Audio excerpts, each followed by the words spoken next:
রাজধানী সহ সারা দেশে অনুষ্ঠিত হচ্ছে সনাতন ধর্মাবলম্বীদের অন্যতম ধর্মীয় উৎসব সরস্বতী পূজা। পঞ্চমী তিথিতে দেবী সরস্বতীর চরণে পুষ্পার্ঘ্য অর্পণ করেছেন অগণিত ভক্ত। রাজধানীতে উৎসবমুখর পরিবেশে সরস্বতী পূজা উদযাপিত হয়েছে ইস্ট ওয়েস্ট ইউনিভার্সিটি প্রাঙ্গণে।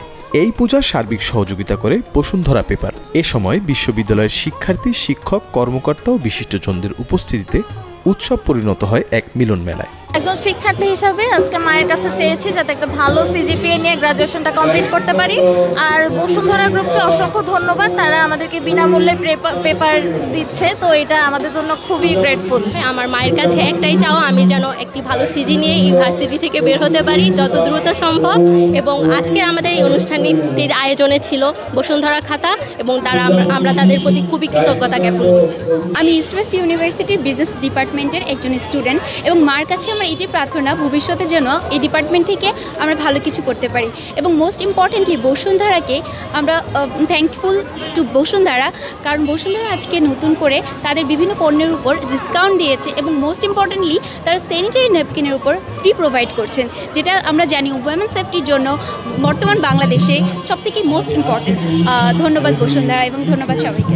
অনুষ্ঠানে ইস্ট ওয়েস্ট ইউনিভার্সিটির vice chancellor professor Shams Rahman, pro VC professor Mohammad Ashik Mosaddek, treasurer air commander অবসরপ্রাপ্ত ইশফাক ইলাহি চৌধুরী উপস্থিত ছিলেন। এ সময় অসংখ্য শিশুদের হাতে তুলে দেন বসুন্ধরা খাতার বিভিন্ন উপহার সামগ্রী।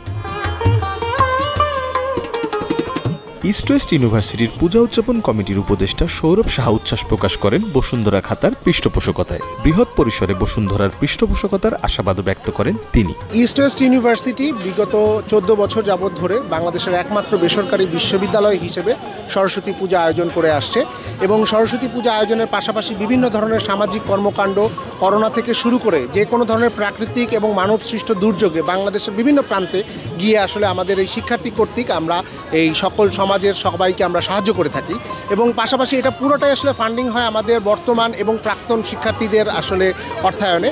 সো আমরা এইবার 14তম বছরে এসে আমরা বসুন্ধরা পেপারকে পেয়েছি, সাথে পেয়েছি আমাদের পৃষ্ঠপোষকতায় এবং আমরা আশা করব যে বসুন্ধরা আমাদের সাথে আরও বৃহৎ পরিসরে থাকবে, যেন আমরা ভবিষ্যতে আমাদের যে সামাজিক কর্মকাণ্ডগুলো আছে সেই সামাজিক কর্মকাণ্ডগুলো শুধু জেলায় জেলায় না, একদম প্রত্যন্ত গ্রামাঞ্চলে আমরা যেতে পারি আমাদের শিক্ষার্থীদেরকে নিয়ে। বসুন্ধরা পেপারের প্যাভিলিয়নে পূজা উপলক্ষে বিশেষ ছাড়ে বিক্রি হচ্ছে শিক্ষা সামগ্রী। সুবিধাবঞ্চিত 400 শিশুকে খাতা প্রদান করা ছাড়াও বসুন্ধরা গ্রুপের বিভিন্ন পণ্য সাশ্রয় মূল্যে বিক্রির কথা জানান বসুন্ধরা পেপারের সিনিয়র এক্সিকিউটিভ সৈয়দ সুলকান নাইল। যারা পূজাতে আসছে তারা সাশ্রয়ী মূল্যে এখান থেকে ক্রয় করতে পারবে। বাজারে যেটা দোকানে একটা নির্দিষ্ট খুচরা মূল্য থাকে তার থেকে কম মূল্যে আমাদের এখান থেকে খাতাগুলো সংগ্রহ করতে পারবে। আমাদের কিছু জিনিস ফ্রি আছে, যেমন আমাদের মেয়েদের খুব দরকারি একটা জিনিস আছে স্যানিটারি প্যাড, সেটা আমরা একটা কিনলে একটা ফ্রি অফার যাচ্ছে আজকে এই মেলা উপলক্ষে। এছাড়া অন্যান্য প্রোডাক্টগুলো ফ্রি যাচ্ছে না, সেগুলো সাশ্রয়ী মূল্যে যাচ্ছে। 400 শিশুকে আমরা এক পিস করে খাতা দিব। আমাদের খাতাগুলো হয় কীরকম, যে আমাদের খাতাগুলো বাজারের অন্যান্য খাতার থেকে খুব টেকসই হয় এবং এটা একটু কম্পিটিটিভ প্রাইসিং। তো আমরা চেষ্টা করছি যে সবাই যাতে একটা করে খাতা ব্যবহার করতে পারে এবং তারা বুঝতে পারে যে বাংলাদেশের লোকাল যে খাতাগুলো আছে তার থেকে আমরা একটা ভালো কোয়ালিটির খাতা প্রদান করছি এবং পরবর্তীতে আমাদের খাতা ব্যবহার করতে পারে। বিভিন্ন বয়সী সনাতনীরা বসুন্ধরা পেপারে এ সকল সামগ্রী কিনতে ভিড় করছেন। অনেকেই এই উদ্যোগকে স্বাগত জানায়। অবশ্যই ভালো লাগতেছে, আজকে দেবী সরস্বতী পূজা এই উপলক্ষে যে খাতা কিংবা এই যে বসুন্ধরা গ্রুপ যে এটা করছে, এটা অনেক ভালো। বাচ্চাদের একটা উৎসাহ বাড়বে, যেহেতু অঞ্জলি দিয়ে সবাই এসে স্টলে এসে খাতা নিবে, এটা তো বাচ্চাদের একটা উৎসাহ আগ্রহ বাড়ে। এটা খুব ভালো একটা প্রোগ্রাম। খুবই ভালো লাগছে, এত কম টাকায় বসুন্ধরা দিচ্ছে, এটার জন্যই ভালো লাগছে। পূজা এলাকাতে সার্বিক নিরাপত্তার দায়িত্বে নিয়োজিত ছিল পুলিশের বিশেষ টিম। মোহাম্মদ রায়হান হোসেনের তথ্যচিত্রে মির্জা সানোয়ার হোসেন, কালের কণ্ঠ।